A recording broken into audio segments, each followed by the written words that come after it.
Friends, welcome to our channel teaching Udaan. कैसे हैं आप सब लोग? होप आप सब लोग अच्छे होंगे और अपनी पढ़ाई को उतने ही अच्छे से कर रहे होंगे। तो जैसा कि आप जानते हैं कि 5 जुलाई को सीटेट है, तो उसी के लिए आपकी एनवायरनमेंट स्टडीज़ जो आपकी 30 मार्क्स की आती है, इसमें 15 नंबर का कंटेंट और 15 नंबर की आपकी पेडागोजी आती है। तो इसी के लिए आपकी ईवीएस की क्लासेस चल रही हैं। होप आप सबने वो वाली क्लासेस देखी होंगी। अगर आपने वो क्लासेस नहीं देखी हैं तो आप वो जाकर हमारे चैनल पर देख सकते हैं। और अगर आप हमारे चैनल पर नए हैं तो प्लीज़ पहले हमारी वीडियो देखिए। अगर आपको वो कंटेंट पसंद आए तो प्लीज़ हमारे चैनल को लाइक कीजिए, सब्सक्राइब कीजिए और अपने दोस्तों में शेयर कीजिए। तो यहाँ पर कुछ सीरीज़ हो चुकी थी लेक्चर्स इन्वायरमेंटल स्टडीज़ के इम्पोर्टेंट क्वेश्चन को लेकर। तो उसी सीरीज़ को आज आगे बढ़ाते हैं और देखते हैं कि हमारे पास नेक्स्ट क्वेश्चन कौन सा है। तो हमारे पास नेक्स्ट क्वेश्चन है कि प्रश्न है यहाँ पर पहला क्वेश्चन कि पर्यावरण अध्ययन की पाठ्य पुस्तकों में अभ्यास एवं गतिविधियों को उपलब्ध कराना चाहिए। मतलब जो आपकी इन्वायरमेंटल स्टडीज़ की बुक होती हैं उनमें आपकी जो एक्सरसाइज होती है या फिर कोई भी प्रकार की एक्टिविटी होती है तो उसको कब उपलब्ध कराना चाहिए। तो इसका उत्तर है प्रकरणों के अंत में।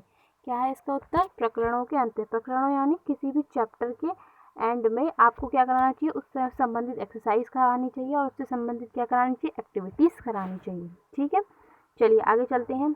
आगे क्या है कि प्रश्न सेकंड है कि पर्यावरण अध्ययन के शिक्षकों को मुख्यतः किस पर ध्यान देना चाहिए। जो पर्यावरण अध्ययन के शिक्षक होते हैं यानी इन्वायरमेंटल स्टडीज़ के टीचर्स होते हैं, उन्हें सबसे ज़्यादा ध्यान किस बात का रखना चाहिए।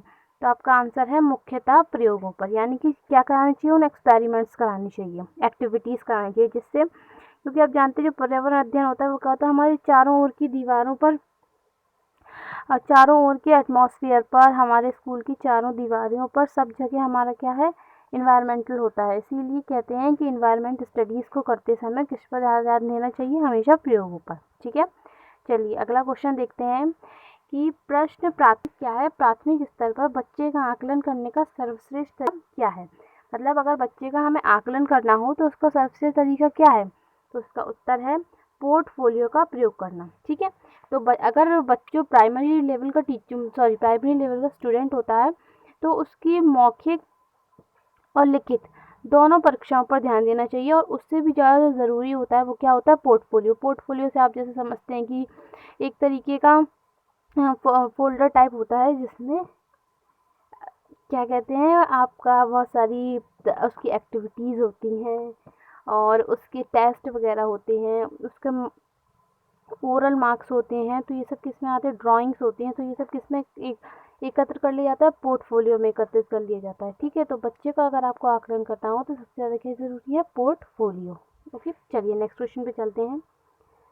नेक्स्ट क्वेश्चन है कि एक शिक्षक पढ़ाते समय श्रव्य दृश्य सामग्रियाँ एवं शारीरिक गतिविधियों का प्रयोग करता है क्योंकि। मतलब अगर कोई टीचर पढ़ाता है तो वो आपके ऑडियो विजुअल एड्स का यूज़ करता है और फिजिकल एक्टिविटी का यूज़ करता है। क्यों करता है? तो इसका आंसर है अधिगम वृद्धि में अधिकतम इंद्रियों का प्रयोग करने के लिए। जैसे कि आप सब लोग जानते हैं कि अगर हम किसी भी चीज़ को देखते हैं, सुनते हैं तो हमारी क्या होती है, हमारे माइंड में वो चीज़ बहुत जल्दी से बैठ जाती है। और किसी एक्टिविटीज़ को करते हैं, किसी एक्सपेरिमेंट को करते हैं तो वो भी क्या होता है, हमारे माइंड में देर तक स्टेबल रहता है।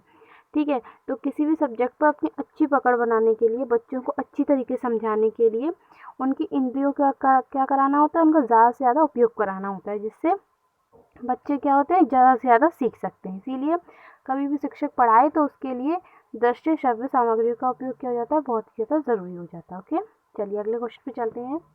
अगला क्वेश्चन क्या कह रहा है कि पर्यावरण अध्ययन की कक्षा में संकल्पना स्पष्ट करने के लिए कविता और कहानी कथन का प्रयोग करना किसमें सहायता करता है। यानी कि अगर एनवायरमेंटल स्टडी पढ़ाते हैं तो उसमें आपकी जो कविता होती है, कहानी होती है, वो क्या उपयोग करती हैं, क्या प्रयोग है उनका।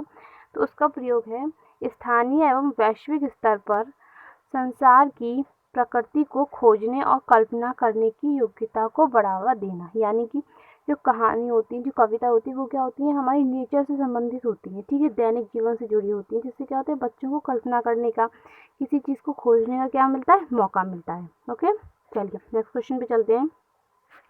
कि डिसलेक्सिया होती है, आप सब लोगों ने सुना होगा कि जो डिसलेक्सिया होती है वो मुख्यतः मुख्यतः नहीं है, ये लिखा है मुख्यतः, मतलब मेनली। क्या लिखा है, ये लिखा है मुख्यतः। ठीक है, तो मुख्यतः क्या होती है कि जो डिस्लेक्सिया है वो किससे संबंधित है। तो देखते हैं हमारा डिस्लेक्सिया किससे संबंधित है, डिस्लेक्सिया हमारे किससे संबंधित है, पढ़ने से संबंधित है। ठीक है, यानी कि जब भी किसी, अगर आपको कहे कि किसी बालक को मान लीजिए डिस्लेक्सिया है तो वो किस में असमर्थ होगा, तो वो क्या होगा, किसी चीज़ को पढ़ने में असमर्थ होगा। हम जल्दी ही एक वीडियो लेके आएंगे जिसमें आपको जितने भी विकार होते हैं, डिस्लेक्सिया, डिस्प्रैक्सिया, डिस्ग्राफिया, डिस्कैलकुलिया, इसके बारे में इजीली तरीके से पढ़ाएंगे, क्योंकि इसमें से एक क्वेश्चन आपका हर सीटेट में आता ही आता है, चाहे वो 5 आपके जो सब्जेक्ट होते हैं उनमें आपको एक बार ये क्वेश्चन देखने को मिल ही जाएगा। चलिए नेक्स्ट क्वेश्चन क्या है कि अल बरूनी जिस देश से आया था उसका क्या नाम है। यानी कि अल बरूनी कौन था, एक यात्री था। ठीक है, तो वो किस देश से आया था, ये आपका एनसीईआरटी का क्वेश्चन है, इंपॉर्टेंट क्वेश्चन है। तो वो किससे आया था, उज्बेकिस्तान से आया था। ठीक है, चलिए आगे चलते हैं। आगे है प्रश्न नंबर नेक्स्ट, क्या कह रहा है कि संयोगात्मक अधिगम में पुराने एवं अध्यक्ष विद्यार्थी छोटी एवं कम कुशल विद्यार्थियों का आकलन करते हैं। ठीक है, तो जो संयोगात्मक अधिगम होता है, संयोगात्मक अधिगम से क्या समझते हैं कि जिसमें एक बच्चा दूसरे बच्चे की क्या करता है, मदद करता है। तो जो मतलब इंटेलिजेंट आपके स्टूडेंट्स होते हैं वो क्या करते हैं, जो आपके कम कम मतलब एफिशिएंट या कम इंटेलिजेंट स्टूडेंट्स होते हैं उनकी मदद करते हैं। ठीक है, अब वो कह रहा है किसके आकलन में, तो यहाँ देखिए गहन उपलब्धि एवं स्वगरिमा में। ठीक है, तो अगर इंटेलिजेंट बच्चा किसी कम इंटेलिजेंट बच्चे की मदद करेगा तो क्या होगा, गहन उपलब्धि, मतलब उसको वो उसे कुछ चीज़ उपलब्ध करने में क्या होगी, आसानी होगी, और उसकी खुद की जो बच्चा पढ़ा रहा है उसकी भी क्या होगी, आपकी गरिमा होगी। यहाँ स्वर नहीं है, स्वर की जगह है स्वा। ठीक है, चलिए नेक्स्ट क्वेश्चन पे चलते हैं हम। एक ही तरह की फसल बार बार उगाने और बहुत से रसायनों का प्रयोग करने से जो मृदा होती है वो कैसी हो जाती है, यानी एक ही तरह की फसल, जैसे अगर हम गेहूँ उगाएंगे या आलू या कोई भी आप फसल रख लीजिए, उसको बार बार उगाएंगे और आप जानते हैं कि हर एक फसल का एक पर्टिकुलर रसायन होता है, उसका हम बार बार उपयोग करेंगे। हाँ, तो इसका आंसर क्या है हमारा, इसका आंसर है कि बंजर हो जाती है। यानी कि जो भूमि होती है वो क्या हो जाती है, आपकी बंजर, मतलब वो और किसी भी फसल को उगाने के लिए क्या नहीं हो जाती है, लायक नहीं रहती है। इसीलिए जो किसान होते हैं, जो बहुत सारे बच्चे जो होंगे वो किस मतलब कि फार्मर बैकग्राउंड से आते होंगे, तो वो जानते होंगे कि हर सीज़न में आपकी क्या एक अलग अलग तरीके की फसल उगाई जाती है। इसका मेन कारण क्या है कि अलग अलग फसल उगाने से क्या होती है, जो भूमि होती है उसकी उपजाऊ रहती है और बंजर होने से क्या हो जाती है, बच जाती है। ठीक है, चलिए अगला प्रश्न क्या है कि जो लेह और लद्दाख के मकानों की विशेषता है, ये क्वेश्चन तो आपका जुलाई 19 में ही आया था। क्या है कि जो लेह और लद्दाख है इनके मकानों की क्या विशेषता होती है, तो देखिए इम्पॉर्टेंट है कि इसकी निचली मंजिल में कोई भी खिड़की नहीं होती। ठीक है, इसके जो मकान होते हैं वो कैसे होते हैं, आपके 2 मंजिला मकान होते हैं, नीचे मंजिल पर कोई भी नहीं रहता है। ठीक है, ऊपर मंजिलों पे क्या होती है, आपकी खिड़की होती है, मतलब निचली मंजिल पे आपकी कोई खिड़की नहीं होगी। ठीक है, किसके बने होंगे, वो पत्थर और मिट्टी के बने होंगे और चूने से बनी मोटी दीवारें आएगा यहाँ पर।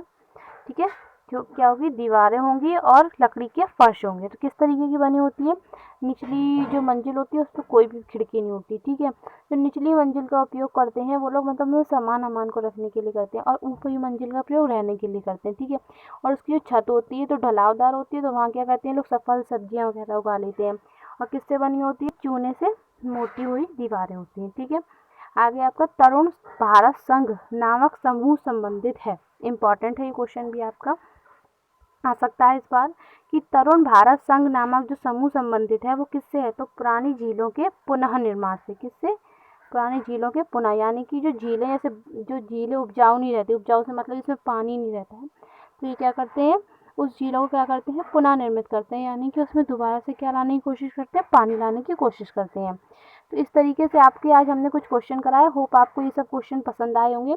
अगर आपको इसमें से एक भी क्वेश्चन नहीं आता है तो आपको और भी पढ़ना चाहिए एनसीईआरटी, और इसके लिए आपको किसी प्रकार की टेंशन लेने की ज़रूरत नहीं है। आपको हमारे चैनल पर हर तरीके की वीडियो सीटेट से संबंधित, यूपी टेट से संबंधित और किसी और भी टीचिंग एग्जाम से संबंधित प्रोवाइड कराई जाएगी, क्योंकि हम सब लोग सीटेट क्वालिफाइड हैं और हम सब जानते हैं कि बच्चों को किस तरीके से पढ़ाया जाए। हम वैसे ही आप सबको पढ़ा रहे हैं जैसा हम खुद पढ़े थे।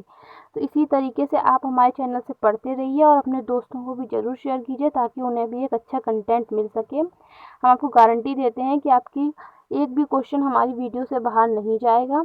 आप इस चैनल पर आपको ईवीएस के साथ साथ सीडीपी की, मैथ्स की इंग्लिश की, हर तरीके की वीडियो प्रोवाइड हो रही हैं। तो प्लीज़ जाके आप उसे हमारी प्लेलिस्ट पे चेक कर सकते हैं और हमारे चैनल को लाइक कीजिए, इसके बाद सब्सक्राइब कीजिए और अपने दोस्तों में शेयर कीजिए। और हाँ, प्लीज़ कमेंट बॉक्स में कमेंट ज़रूर कीजिए ताकि हमें पता चले कि आपको हमारी वीडियोस पसंद आ रही हैं।